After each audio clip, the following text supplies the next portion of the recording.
სასმელი წყალია თბილისის ზღვაში და რაც თავარია პოსეიდონის სამყარო დაივინგ ცენტრი და ჩვენი კლუბი პოსეიდონის სამყარო დღეს აწყობს შეჯიბს წყალქვეშა მონადირეთა შორის ეს რა თქმა უნდა უაკვალანგოთ ფრი ანუ თავისუფალი დაივინგი ხდება და დაწესებულია სხვადასხვა პრიზები. აქვე მინდა თქვა რომ პოსეიდონის სამყარომ წამოიწყო აქცია იმასთან დაკავშირებით ბრაკონიერებთან ბრძოლას რაც შეეხება ანუ დენით მოტივზავეები ასაფეთქელი და ასე შემდეგ ჩაგვაბარეთ თქვენი ასე ვთქვათ არასწორი ინსტრუმენტები და ჩვენ უფრო კარგს მოგცემ დაგაკვალიანებ და წაგახალისებ. ამაზე მე მოგვიანებით გეტყვით. თავარია დღევანდელი შეჯიბრის თემა არის ვინ უფრო დიდ და ბევრ თევზს კლავს და დაწესებული გვაქვს სხვადასხვა პრიზი. რა პრიზები დააწესრება? ნუ პირველი პრიზი საერთოდ ყველა ნადირობაში და მათ შორის წაფშე ნადირობაში თავარია რაც შეიძლება უფრო დიდი ტროფეის რო ეძახიან და ნუ თბილისის ზღვაში პირველ რიგში ეს აღსანიშნავია თევზის სახეობიდან ლოკო. კობრიც ხო არის დიდი? რა თქმა უნდა კობრია ეს მაგრამ ნუ ჩვენ სამი პრიზი დავაწესეთ ჩვენმა კომპანიამ და დაივინგ ცენტრმა ეს არის ლოკო მინიმუმ 3 კილო მოგესალმა ლეგენდები დადის თბილისის ლოკოებზე ზოგი მეონება ნავის ხელა ზოგი კამაჩის ხელა და ჩვენ აი შევამოწმებთ გამოდენა ლოქოებია ამიტომ პირველი პრიზი რა თქმა უნდა ლოქოს ეკუთვნის მინიმუმ 3 კილოგრამი უნდა იყოს მეორე პრიზი არის კობრი მინიმუმ 2 კილოგრამი ან იგივე ლოქო არანაკლებ 2 კილოგრამი და მესამე პრიზი არის უკვე ეს არის რაც შეიძლება მეტი თევზის რაოდენობა მოპოვება რაოდენობაზე ნუ პირველი პრიზი არის ეს კრესის ეს იტალიური კომპანიის თოფი არის ესეთი ეს აპაჩი მეორე არის დანა წაფქეშა მონადირის და მესამე პრიზი არის წაფქეშა ფანარი შესაბამისად ეს პრიზები ახლა ჩვენ ეს მართალი გითხრათ ეს ღონისძიება უფრო ჩვენთვის დავგეგმეთ მაგრამ რაღაც აკვა ჯორჯია არსებობს ესეთი პროექტი და სადაც წყალი და სადაც კარგი ამბავია აკვა ჯორჯია ყოველთვის იქ არის და გადავწყვეტეთ ეს ღონისძიებაზე აკვა ჯორჯიასთვის მოგვეწვია და ჩვენ მონადირეებსაც უთხოვთ სასმელ წყალში ჩავყავს მეტი რა გავაკეთე. თავარი ახლა მე ჩემი თავი და საერთოდ დაივერები და წაფქეშა მონადირეები მაგვიდეს პირველ მერცხალს. წაფქეშა მერცხალი. არა, ჩვენ რო შევიკრიბებოდი, რო შევიკრიბებოდნენ ხოლმე და ბუსს ვაგორებდნენ და ხახი რო დასინოდა ეს უსახურები ვინ არისო.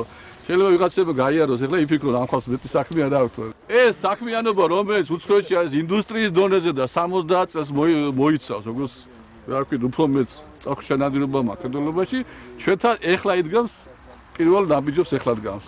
სერიოზული შეჯიბრება აშატა როცა ჩვენ მეზობელ აზერბაიჯანში 2-3 წელია ტარდება სერიოზული შეჯიბრება წაფქეშა ნადირობაში. დაივინგზე აღარ ამაყობთ. არა უშავს, ეხლა მოვაზადებთ ჩვენ წყალქვეშა სნაიპერებს და მე საერთაშორისო შეჯიბრებაში მიიღებენ მონაწილეობას. ვიჩაზე დავაკიდებული როგორ მონადირეები პროფესიის ხალხია, ასთავარია, არიან პროფესიონალი ინსტრუქტორები, ყვინთავები, ანუ სკუბა დაივერები, ასე რომ დამწყებები არიან ფრიდაივერები, არიან ექსტრემალები და ოპერატორები ყავს ჩვენი. ბატონი ელგუჯა ჯამრიშვილი, გუჯა ჯამრიშვილი, ჩვენი ინსტრუქტორი, ყველაზე ერთ-ერთი გამოცდილი ამ სფეროში აკვა ჯორჯიას მაყურებელი ისნობს თქვა ლაგოდეხის ნაკრძალის სერიიდან საერთოდ 3000 მეტრის სიმაღლეზე ვიყავით ჯამრიტვას ვამპირებში ჩვენ მაშინ აღვნიშნეთ რომ ეს სამაშობლო სამსახურის ფეხზე დაყენებაში ლომისხვლილი მიგრძნობდა და თბილისის ზღვას იცნობ საკუთარი 5 თითივით ანუ რას უნდა უბრძოლოთ აქ რა უსაფრთხოების ზომები უნდა დავიცვათ და რითია საინტერესო ეს წყალსატევი ნუ იმითი არის პირველ რიგში საინტერესო რომ აქვეა ჩვენთან ახლოს ხო თბილისია და შეგვიძლია ნებისმიერ დროს ამოვიდეთ და ვისე ამოვიდეთ თბილისში. თუმცა გრილი წყალია. არა უშავს. ნუ მხედველობა ფუჭდება ხოლმე ქარის დროს ეგ არის ცუდი. ეს მხედველობითაც არ არის ისეთი კარგი როგორც სხვა იგივე შალზუხასფერა შეიძლება რა თქმა უნდა, მაგრამ მაინც კარგია და საინტერესოა იმით რომ აქ არის მრავალფეროვნება. თევზის სხვადასხვა სახეობებია და სხვადასხვა თბილისის ზღვის თევზი გამოირჩევა განსაკუთრებული გემოთი. სხვა წყალსაცავებთან შედარებით. ნადირობის გარდა ეს სკუბა დაივინგი, რა თქმა უნდა, დაივინგი, აკვალანგი, ტვინთვა, ნადირობა ამ მხრივ საინტერესო არის. სიღრმეც საკმარისია იმისათვის რომ და სავარჯიშოთ ხო? მაქსიმალური სიღრმე არის 42-45 მეტრი მე რამდენადაც ვიცი. კი, 42 მეტრი გვაქვს დაფიქსირებული.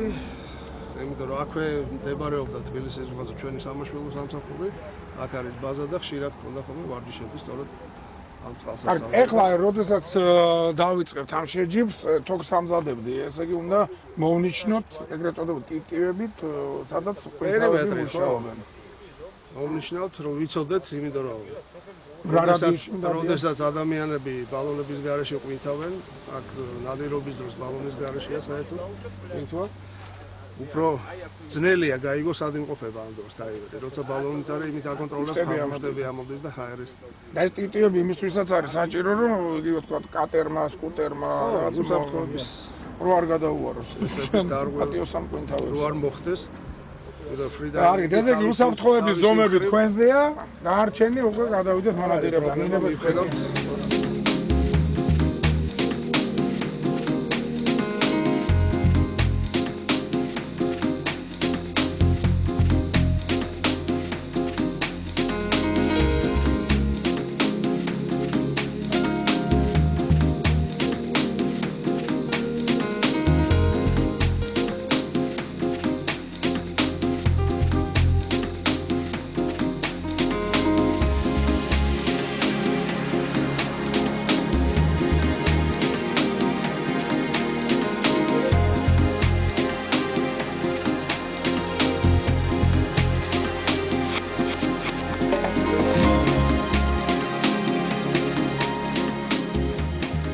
ეს არის ფირმა კონტურის კამერა,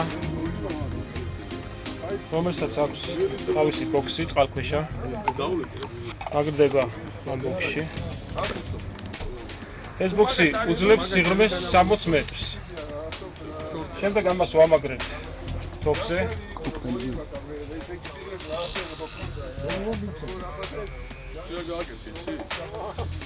ამის შემდეგ თოფის დატენვა ხდება და ხდება თევზაობი.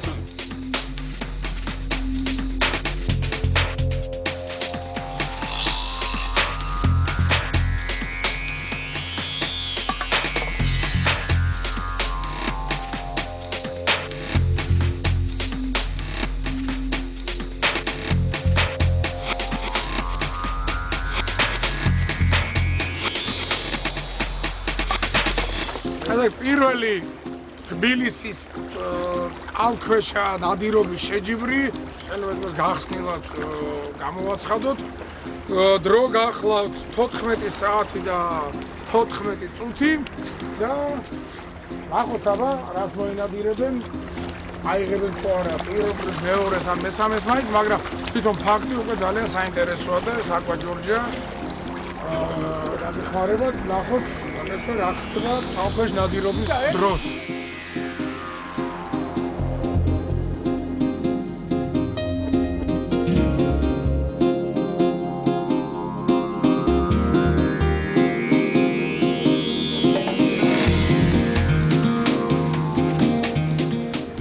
დაზღვაზე ერთი აკვალანგისტი წყალს წყალში.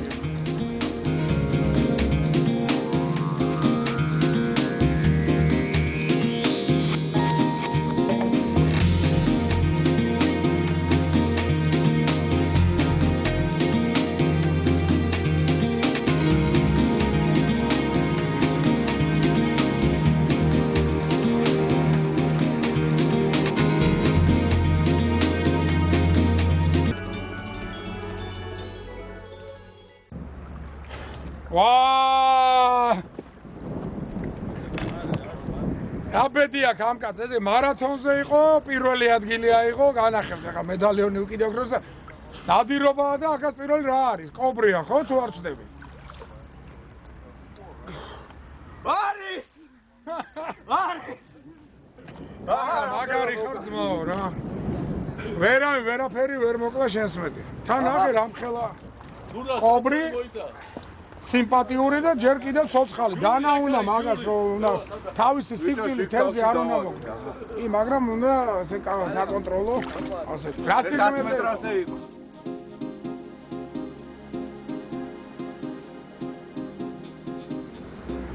აბა მოდი ერთი. აჰა, რა გინდა ძმაო, ნახე. ამ კაცმა ლოკო არ არის, მაგრამ კაი ნადავლია ძმა. აი მე მგონი 2 კილოზე მეტი ნამდვილად ეხლავე გავსინოთ, ეხლავე. აგერა, საერთოდ ისრიანად უნდა თავში არ უნდა დანა საკონტროლო. ამა პირდაპირ თავში გაარკვევ, ამას საკონტროლო უნდა.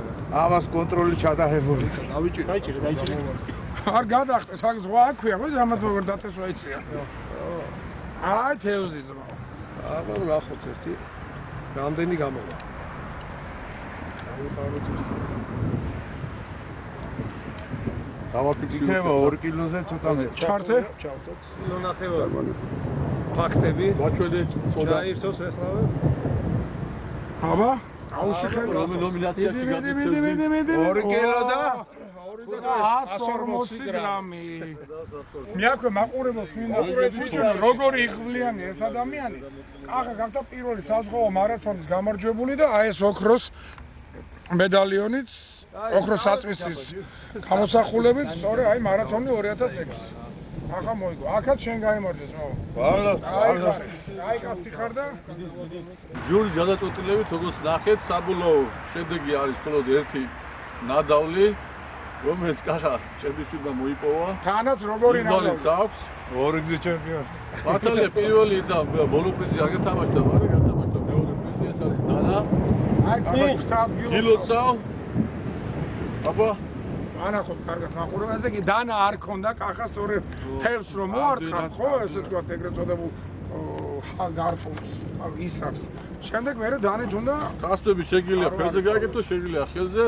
იმედია შემდგომში უფრო დიდ ნადავლს მოინადირებ და იღბალი გავზო. დააჩენე აბა ივარჯიშე და იყავი და ესე ჩვენ მოვილაპარაკეთ აკვა ჯორჯიასთან ერთად. დაახლოებით 20 ივლისისათვის არც უკვე შავ ზღვაზე თბილისელების გარდა ასევე შეუულიათ მონაწილეობა მიიღო როგორც ბათუმელებმა ასევე საქართველოს რეგიონის სხვა მოსახლეობა, ვისაც აქ ეს სურვილი წამსა საქართველოს სტუმრებმაც დაკავდეს, უკვე ჩატარდება აჭარაში. კიდევ ჩვენ ამაზე ინფორმაციას გავაცეთ, მაგრამ ალბათ უკვე კვარიატში სახლში ჩატარდება მომავალი შეჯიბრება და ვისაც სურვილია შემოგვიერთეს, ჩვენი მაღაზია კაგერთის ქუჩაზეა, ლაგუნა ვერაზე და ვეციეთ და რა ვიცი, ძალიან კარგი სპორტია და ისურვოთ წარმატებას. ეხა სანამ საათ ჩამოიქცა, წვიმა დაიწყო, აკვა ჯორჯია დროებით დაგემშვიდობებად, თქვენთან სადაც ხალეა, ყველაფერს გიჩვენებთ. მისწერთ და მეგზურობასაც გაგიწევთ. ასე რომ თბილისის ზღვა ძალიან საინტერესოა, კიდევ სასმელი წყალია, მხედველობას ნორმალურია, ცოტა გრილი წყალია, მაგრამ ზაფხულის სიცხეში კარგად გამოგადგებთ. ამობრძანდით, ივარჯიშეთ, ცურავეთ, დაისვერეთ. აკვა ჯორჯია, ყოველთვის თქვენთან იქნება.